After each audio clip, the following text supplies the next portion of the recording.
It started on a quiet evening at the train station, golden light, tired faces, and the hum of departures. Alia sat alone on a wooden bench, her suitcase beside her, wiping silent tears she didn't want anyone to see. Then came Rayan, camera slung over his shoulder, chasing light and stories. He noticed her right away, not because she was beautiful, but because she looked like someone who had just lost her favorite chapter. "May I?" he asked, pointing his camera gently. She hesitated, then nodded. The click of the shutter froze that moment. Sadness, strength, and something quietly beautiful. "Perfect," he said softly. Alia smiled for the first time that day. And that's how their story began. Between a photograph and a goodbye neither of them expected. They kept meeting by chance, or maybe fate. Rayan showed her how to see beauty in broken things, cracked walls, faded posters, old songs. Alia taught him how to listen to silence. He said,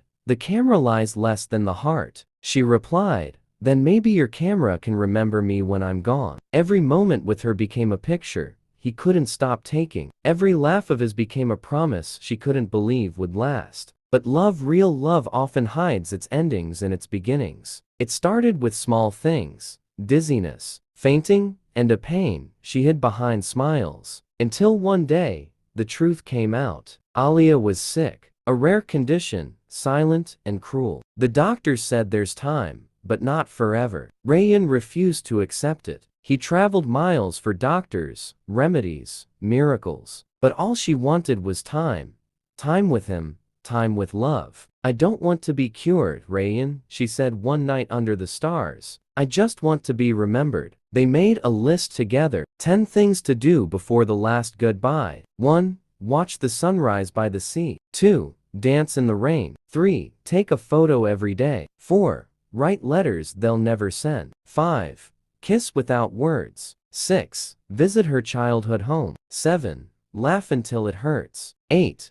Paint their hands together. 9. Forget the fear for one night. 10. Say goodbye only when ready. They did them all except the last one. Her last day came quietly, wrapped in soft rain and fading light. Rayan held her hand as the storm raged outside. She whispered, "Do you think people can love after they're gone?" He smiled through tears. "Only the ones who leave love behind." She closed her eyes, and the rain slowed as if heaven was listening. When he looked at his camera later, the last photo showed her smiling through tears. That picture became his world. Epilogue. Years later. Years passed. Rayan never married. He opened a gallery, whispers of the last goodbye. The walls were filled with photos of her laughing, crying, living. At the center hung the last one, her final smile. And beneath it, a note in her handwriting: "If you ever forget me, just look at the rain. I'll be there whispering your name." And when it rained that evening, Rayan smiled softly,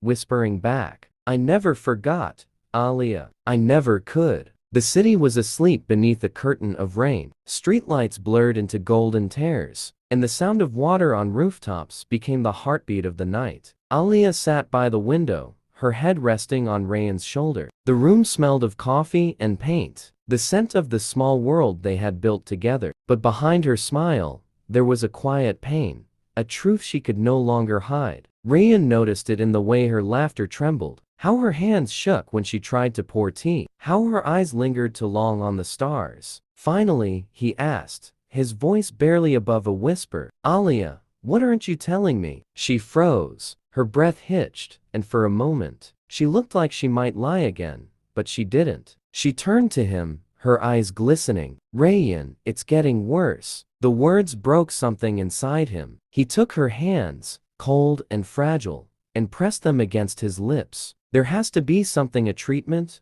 a doctor, a way." She shook her head slowly. "You promised me, remember, that we'd live, not chase cures." He looked away, tears burning. "I can't lose you, Alia." She smiled through her pain. "You won't. You'll just carry me differently." That night, she asked him to take her somewhere, anywhere but here. They drove for hours, chasing the edge of the storm, until they reached the cliffs where the sea met the rain. They stood there, drenched, laughing through tears, as thunder rolled above them. She spread her arms, letting the sky soak her completely. "Rayan," she shouted over the wind, If I ever leave, don't be sad, okay? Just remember me like this." He watched her, the woman who had taught him how to love, how to see, how to feel, dancing in the rain as if the world still belonged to her. He ran to her, pulled her close, and whispered, "If the rain ever remembers us, Alia, it'll remember this moment." She smiled, eyes shining like broken light. "Then promise me you'll smile when it rains." That night, when they returned home, she fell asleep in his arms, exhausted but peaceful. Rayan lay awake, listening to her breathing, memorizing every rise and fall of her chest. And outside, the storm softened as if heaven itself was listening. Some love stories don't end with goodbye. They end with a promise whispered into the rain. Morning sunlight slipped quietly through the curtains, painting golden lines across the room where love had lived and wept. Alia sat at the table, surrounded by paper, ink, and photographs, her heart trembling with every word she wrote. She knew her days were counted now. Each sunrise felt like a borrowed gift, each breath like a promise she couldn't keep forever. But Rayan didn't know that. He still smiled at her like tomorrow was guaranteed. So she did what she could. She began to write him tomorrows. The first letter: "My dearest Rayan, if you're reading this, it means I couldn't say goodbye the way I wanted to. Please don't cry, not for me. Just remember, every time you hold your camera, I'll be in the light that touches your lens." She folded it gently, pressing a kiss to the paper before sliding it into an envelope. Then another letter, then another, each one meant for a different day, a different kind of ache. The second letter: "When it rains, go to the sea. Watch the waves crash. Listen to them. That's me, telling you to breathe." She smiled faintly through tears, her handwriting shaking but steady. She wanted to leave him something more than grief. She wanted to leave him guidance, a reason to live when she couldn't be there to remind him. The third letter: "If you ever meet someone who makes you laugh the way I did, don't run from it. I'll never be jealous of your happiness. I'll only be proud that you found light again." The pen slipped from her fingers, tears falling onto the page. She pressed her palm to her heart, whispering to herself, "You can do this, Alia." For him, later that day, Rayan came home with flowers and her favorite food. She quickly hid the letters in a small wooden box under her desk. He entered the room, smiling. "You've been busy," he teased. "Planning another adventure?" She nodded softly, her heart breaking quietly inside her. "Something like that." He didn't notice her trembling hands when she reached for his. He didn't see the tears she blinked away when she smiled at him. And that night, when he told her he loved her, she whispered back, "Then promise you'll keep loving me even when it hurts to remember." He kissed her forehead. "Always." Alia fell asleep in his arms again. And Rayan didn't know that while he dreamed of their future, she had already begun to leave him pieces of her heart hidden in ink and paper for the days when she would be gone. Some people leave the world quietly, but they never really leave the ones who love them. The world outside was still, wrapped in soft winter light. Rayan hummed a tune as he made breakfast, his camera resting by the window. The same song Alia loved. Slow, gentle, of the heartbeat of an old memory. But that morning, the music didn't echo back. No humming from the bedroom, no sleepy laughter, only silence. He went in quietly and found her sitting on the floor, back against the wall, eyes closed, her breathing shallow. Her sketchbook lay open beside her, the last drawing unfinished, a picture of the sea, and two figures standing under one umbrella. Alia. He knelt beside her, shaking, panic rising in his throat. She looked up, smiling faintly. "Hey, I was just resting." He could see the truth in her eyes. She wasn't resting. She was slipping. Her body was giving up. He took her in his arms. "You should have told me," he whispered, voice breaking. She looked away. "If I told you, you'd have spent all your time worrying instead of loving." Tears fell freely down his face. "We could have fought this together." She shook her head gently. "No, Rayan. You were supposed to live with me, not lose yourself trying to save me." That night, she asked him to play her favorite song, the one they first danced to in the rain. The melody filled the quiet room, soft and trembling. She took his hand and placed it over her heart. "Can you feel it?" He nodded, his tears falling onto her fingers. "That's us," she whispered. "Every beat, every note." He tried to smile, but his lips trembled. You're not leaving me, Alia. She smiled sadly. Love doesn't leave, Rayan. People do. When she fell asleep, he stayed awake all night beside her, afraid to blink, afraid that if he did, she'd slip away. The next morning, the song ended, and the silence that followed felt heavier than anything he'd ever known. He sat by the window for hours, the rain falling outside. The world hadn't stopped, only his did. When he finally looked at her sketchbook again, he noticed a note written beneath the drawing. For the day when the music stops, don't cry, Rayan. The rain will sing for me. And so, on the day the music stopped,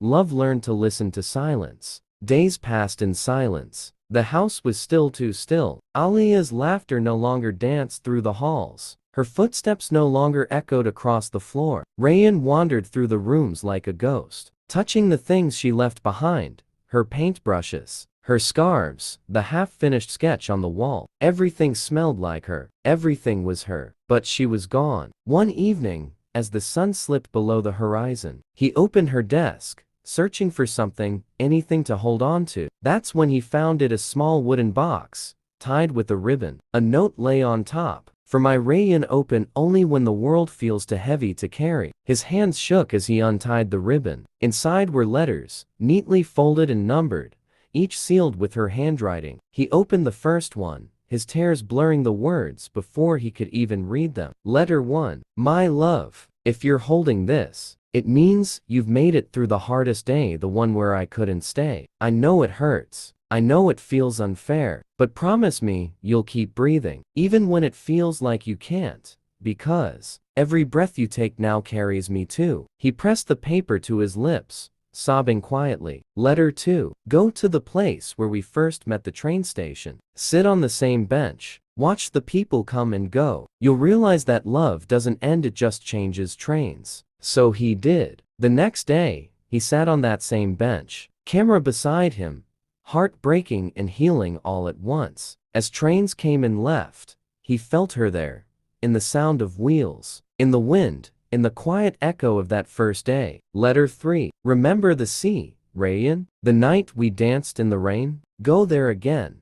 Let the waves remind you how we lived. Don't hide your tears. The rain was made for hearts like ours. He went. The sea roared. The sky wept. And for the first time since she left, he let himself cry freely. And in that moment, he could almost feel her arms around him, whispering, "See? I told you the rain would remember." Letter 4. If you ever fall in love again, please, don't stop yourself. Don't think it means you've forgotten me. Love isn't a single chapter, Rayan. It's the whole book, and I was just your favorite page. He broke down completely, clutching the letter to his heart. He wanted to argue, to shout, to say she was wrong, but deep down, he knew she was right. She wanted him to live, not linger. He sat by the window for hours, reading letter after letter. Each one was a piece of her, soft, tender, eternal. And when he reached the last one, he hesitated. The envelope was marked only with one word: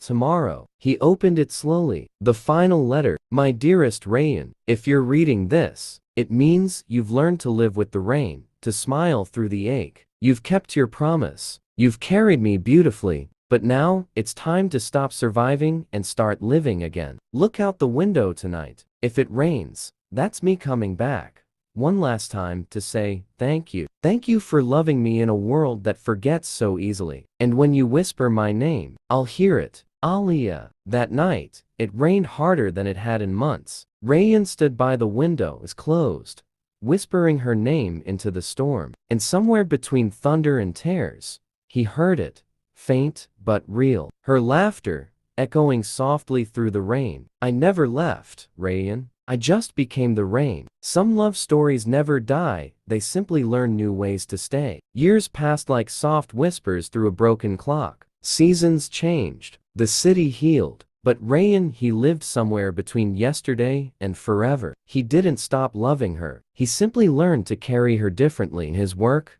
his words, his silences. The gallery of memories. One summer afternoon, Rayan opened an art gallery by the sea. He called it The Rain Came Home. Inside hung photographs of Alia, candid smiles, half-finished paintings, and moments she never knew he'd captured. Visitors wept quietly as they walked through the space, feeling the story hidden in each frame. At the center stood a glass case, holding one special thing, the wooden box of letters. Above it, a single quote painted in her handwriting: "Love doesn't end, it just changes shape." The unexpected visitor. One evening, a little girl came running into the gallery with her mother giggling, eyes bright with wonder. She stopped in front of Alia's photograph and said, "She looks like the rain feels." Rayan smiled through tears. "Yes," he whispered, "that's exactly what she was." The girl's mother turned to him, recognizing the emotion in his eyes. "Did you love her?" she asked softly. He looked at Alia's picture, her eyes shining, her smile eternal, and replied, "I still do." The final rain. That night,